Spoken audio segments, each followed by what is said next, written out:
This is Pillator, and I recorded this on December 19th, 2022.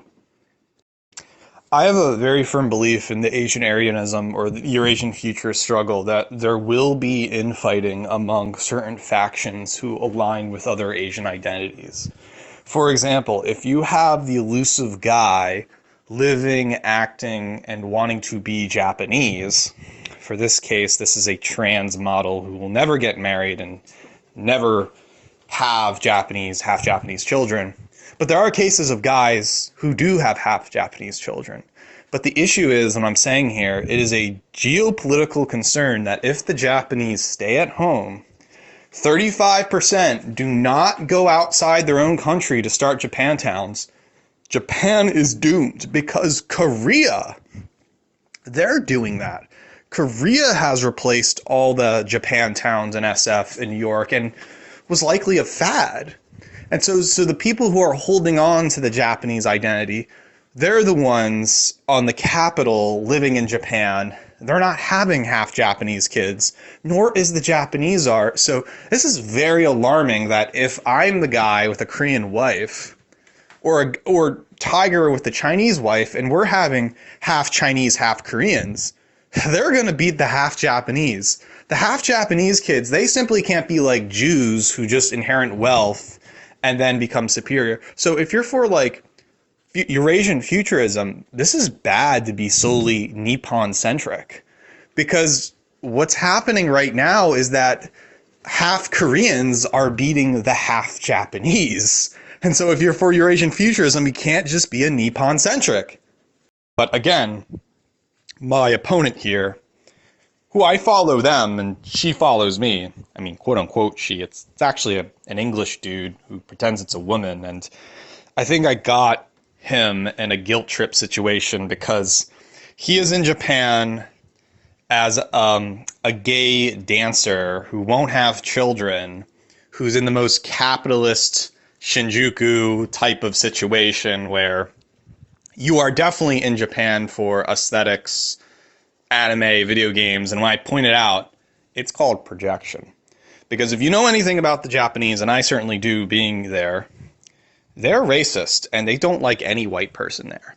Unlike Korea or China, you know? So I do think there's a little projection on Zach's side, and we both follow each other. We're not enemies, we're both for the same party, me and Zach. But the thing is, Zach is very Nippon-centric. Zach is Japan only. And this is true. Zach is very against China and Korea, and that is very, very bad.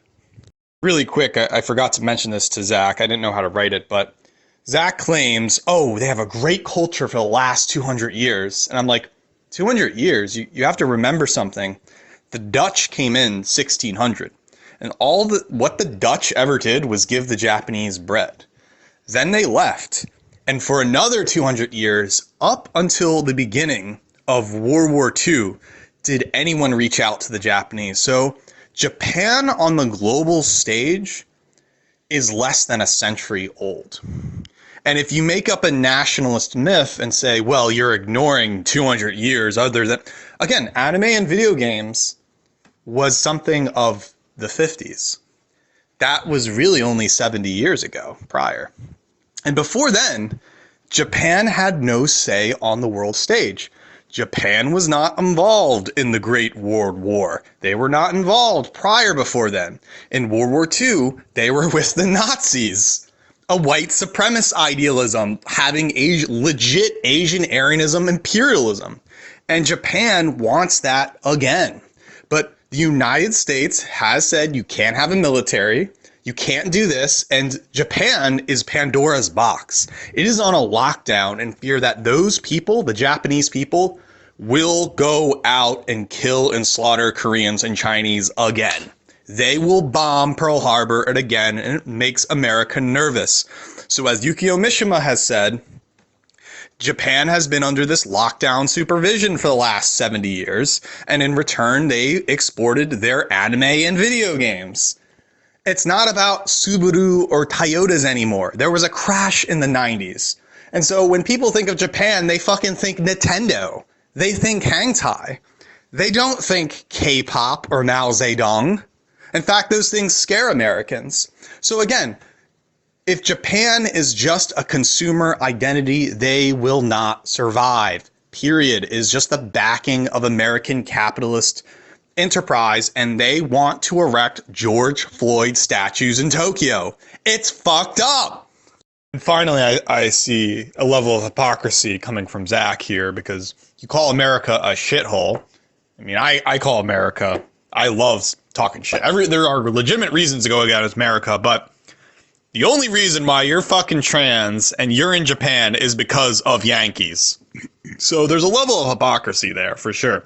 You call America shit, well, here comes the trans clubs. Here comes the George Floyd statues. Oh, wait, 200 years of beautiful culture eroded by foreign American global capitalism that had nothing to do with Japanese interest whatsoever.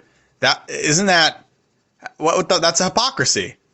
I guarantee you Zach is the type that says, ew, I don't like China because they're communist, or ew, I don't like the Koreans because my Japanese masters said so. That is my concern. Korea has been nothing more than a victim to Japan, and the Western world doesn't know that. The Western world tried to fight it through the Korean War, and literally Kim Il-sung was considered Hitler for 3 years. They couldn't. They lost. It's called the Forgotten War for many obvious reasons, because America, they lost so bad, they just wanted to forget about it. They weren't sore losers like in the Ukrainian war.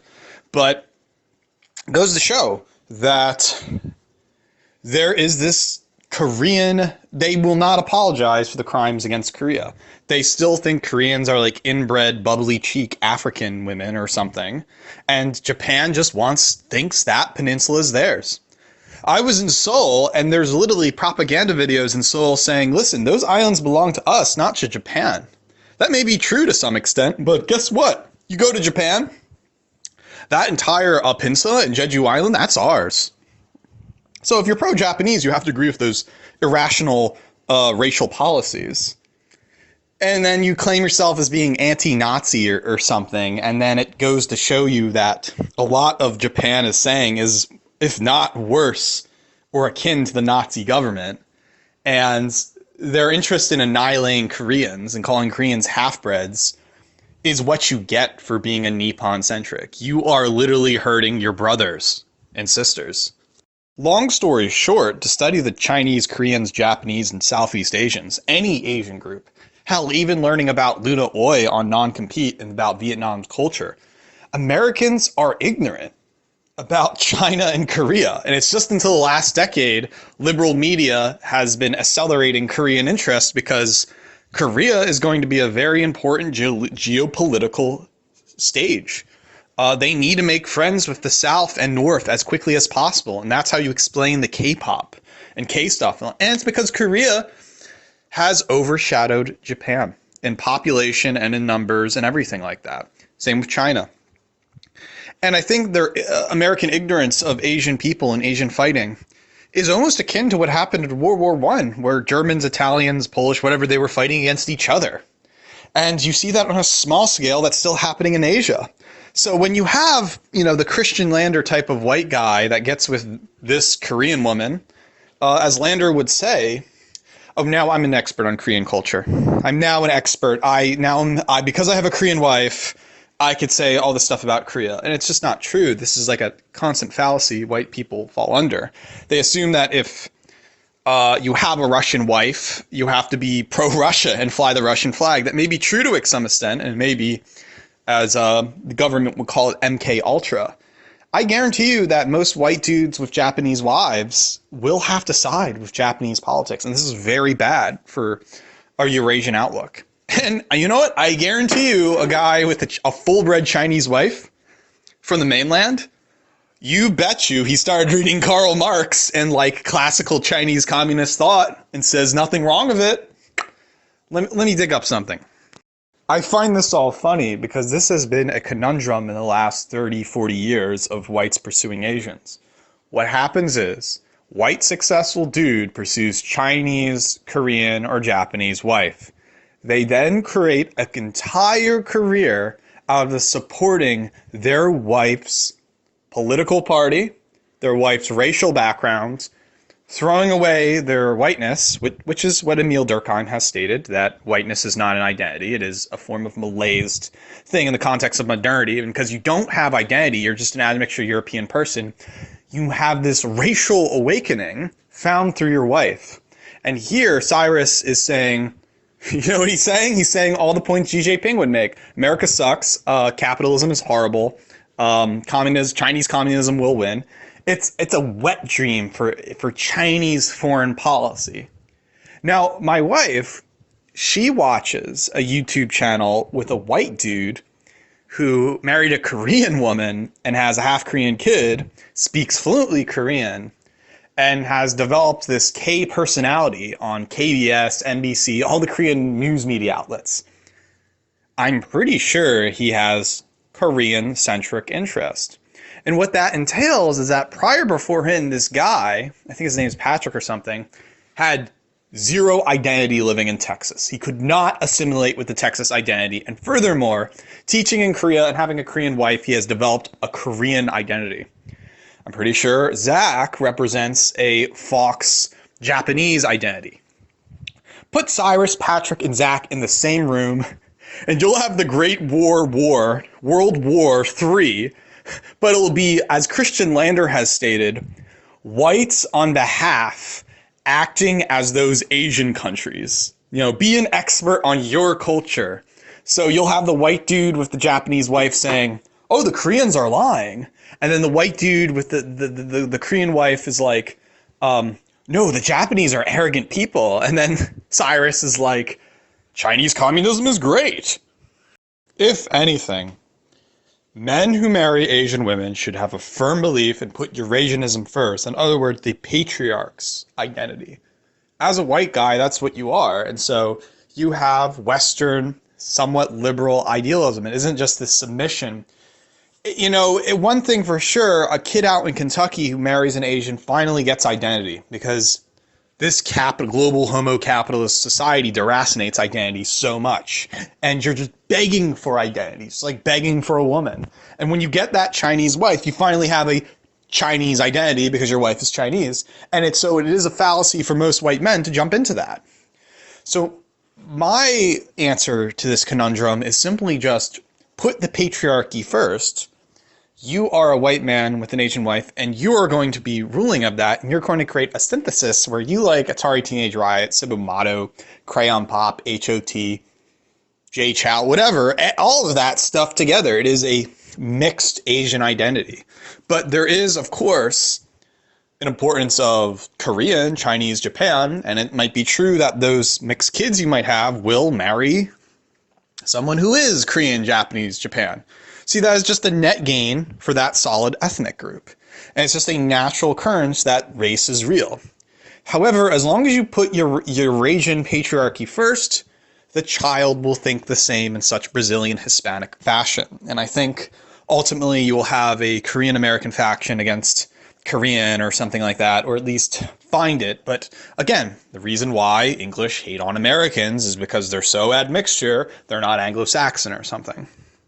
But interesting enough, I do think you'll have more of these white dudes and Asian wives having these ridiculous conspiracy theory, dude with Japanese wife hates Koreans, dude with Korean wife pretends they hate everyone, something like that. But this is a problem. This is a legit issue. Oh, and looks like Zach finally made an amazing retort and conclusion to my good rebuttal. And all you have to say is that it's not fun. It's not fun. What is this, like Raphael Coster, A Theory of Play? Oh, games are supposed to be fun.